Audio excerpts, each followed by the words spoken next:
Howdy.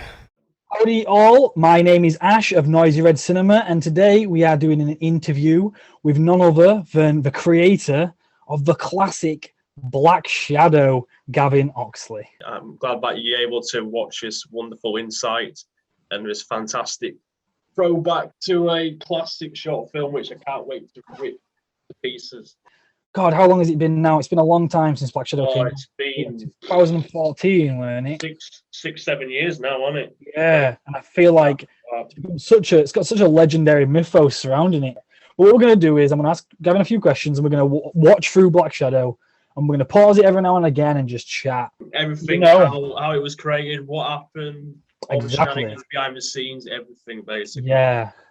So Black Shadow, I'm sure you did not anticipate what would happen, which is that Black Shadow, this film you made for college, just blew up, and it's now got 1,100 views on YouTube. It just became almost famous in our school, slash college. Within school in this area, yeah. And I feel slightly to blame for that because I remember, so I was walking past the cemetery where Black Shadow got filmed, and I was with Alex Parkincoats. Alex Parkincoats pointed at the cemetery and he said, "Oh, that's where the famous Black Shadow was filmed." And I said, "What? What got filmed?" And he said, "Black Shadow." And he linked me to it, and I watched it, and I'm not gonna lie, I was laughing, like ear to ear smile, laughing all the way through, and I thought this is brilliant. And then I shared it on Facebook, and it became sort of semi-viral, more or less, because so many people in our college watched it. Share it on from people at school. Yeah, there you go. So yeah, it became locally viral, and it got the Black Shadow fan page and all that, and all these people were joking about it and asking for Black Shadow 2. And what were your reaction to that initially when it first blew up? How did you feel about it? My initial reaction, I was kind of shocked a little bit, to be honest. I was just like, I can't believe so many people actually willing to watch it, to be honest. But I just couldn't believe the amount of people that were actually like watching it. I was just like, what? Did you know straight away when people were watching it? Because obviously you know now, but at the time, did you know it was ironic, or did you know? That's a good question. I think I feel like after I first exported it and everything, and sent off to be marked or whatever it was, I don't think I saw it in a way that I see it now, or like a lot of people see it now. Do you know what I mean? Yeah. I saw it as like as well. I genuinely didn't think it was that. I really didn't think it was that funny. I knew when I was actually editing that, like, it was obviously bits in there with so many errors and it's poor and that. And I knew that, but I didn't see it from a joking point of view to begin with. I don't know why. I just didn't. And then, like, as time went on, I kind of watched back on it. I was literally like pissing myself laughing at certain moments. Yeah. And I was kind of like, that's when I started to embrace the culture of, white and viral and stuff. So, Gavin, what inspired Black Shadow? Were it a college project? Yeah, it was a college project, and I tried to do something a little bit different, to be honest. So when it came to this project, I was like, I want a bit more creative about the project itself, because the previous videos I did weren't creative at all, if I'm honest with you. Yeah, I've seen some of the Wakefield College Media projects. Like, me and James Andrew Brown used to go through the Wakefield College Media channel and just laugh his heads off at how bad some of it is. It's really funny. So this was the first short film brief where we were actually going to get marked on, we were going to get judged on. Yeah, the idea behind it, I wanted to do something that was like, this kind of originated a little bit from, there's a few similarities in it, but originated from like Predator, like the original Predator films. Yeah. Something very similar to that. So you can tell with the Black Shadow vision as well. Black Shadow vision, exactly, similarities in that. How did you choose the cast? Did you just go, just play any role, or did you specifically want them for each role that they ended up playing? I think out of Black Shadow, the person I wanted to be Black Shadow, I was basically just looking at the friendship group at the time, now thinking who was probably best to pick out of them lot. And this was before Aaron O'Brien. Before I met Aaron O'Brien, he comes along later. Yeah. Films and that. So, and Hayes, he doesn't really have that. No, I love Jordan Hazelhurst, but he's the guy who played Andy in Fruby for the viewers. He obviously if you know him, he's very much like Andy from Fruby, so he would have not been a great choice for Black Shadow. No, he really wanted me. But yeah, so I just went with Jake, and I just at the time we never really tested to see what it was like, or just went with him, and I thought let's just see how this goes. And we went from there. So that's how the legend of Jake Cuts being Black Shadow, was launched. Right. Okay. Shall we get watching it then? Yeah, please do.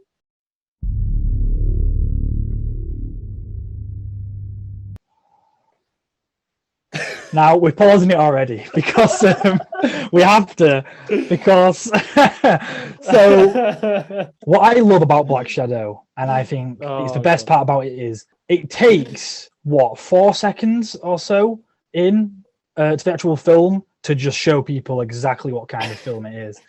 Because this comes up on screen and it is so funny. I love it. I just want to read it all out. In loving memory of Ricardo Lopez. And I love this. Was a victim of a highly dangerous murderer. You don't put that on someone's tombstone. No, you don't. Brother of Fernando and Juan, who are not characters in the film, but uncle to Santiago, which is Joe's character. But later on, Aaron says that is his uncle. You're the bastard that killed my uncle 10 years ago, and now you killed my friend. Brother Fernando and Juan. Was there a plan there? What other plan with Fernando and Juan? I don't know. Was I trying to link to a sequel film, or maybe a film that was about the origins of these two characters? Do you remember why you made the characters all Mexican? Because one thing that's really funny is Joe Simister, who plays Santiago, could possibly maybe pass as Mexican. But Aaron Palmer, who's a very pale ginger man, he is the most non-Mexican person ever. So it's hilarious that he is called Diego Lopez. He's supposed to be Mexican. I think there was no thinking behind that. It was just random. I think what I wanted to do, I didn't want to have the standard boring English names. I just wanted to go with fair.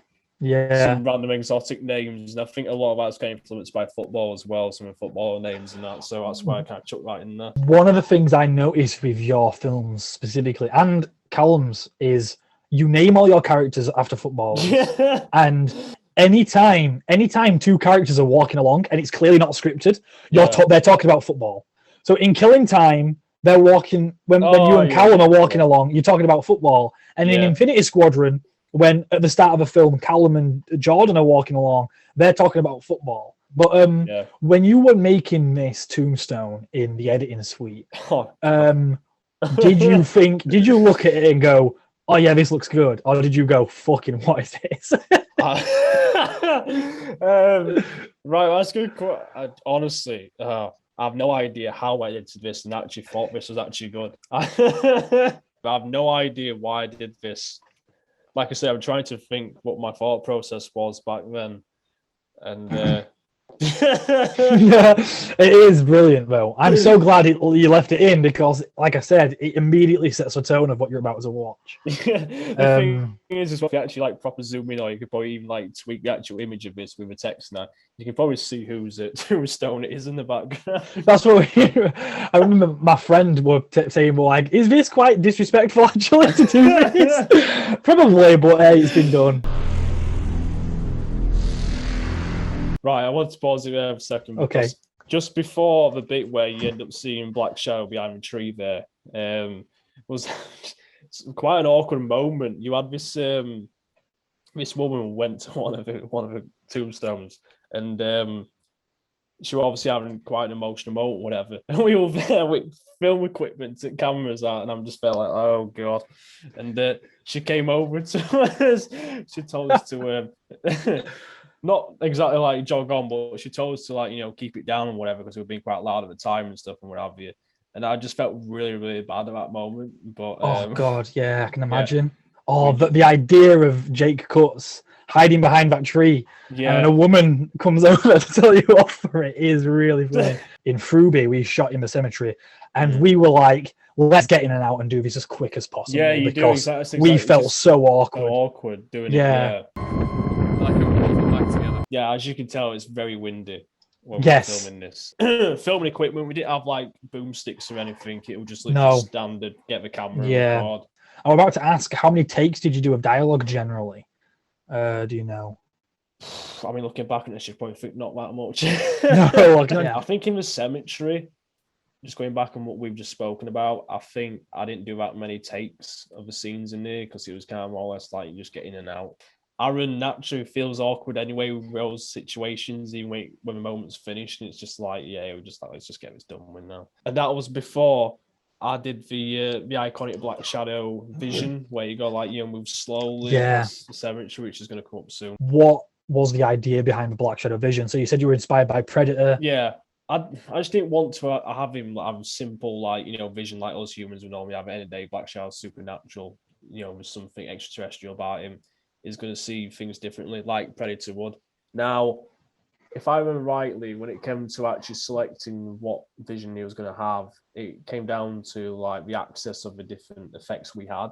Yeah, it was always tricky to think which one we would choose. I just went with negative, to be honest. And then when I used it first time, I actually liked it, and I thought I'm going to leave it at that. That said, the negative vision, the Black Shadow, this shot goes on for a very long.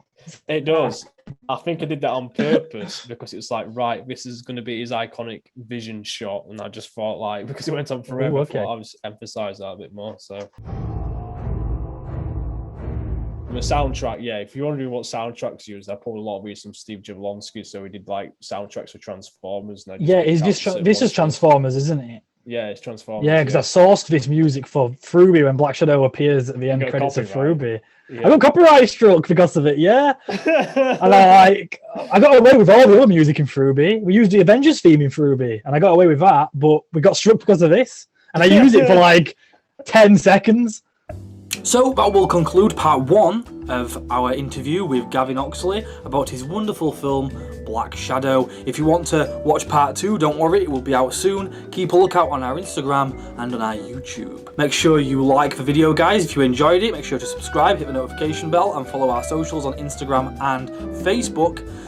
So yeah, stick around for part 2. Stay positive.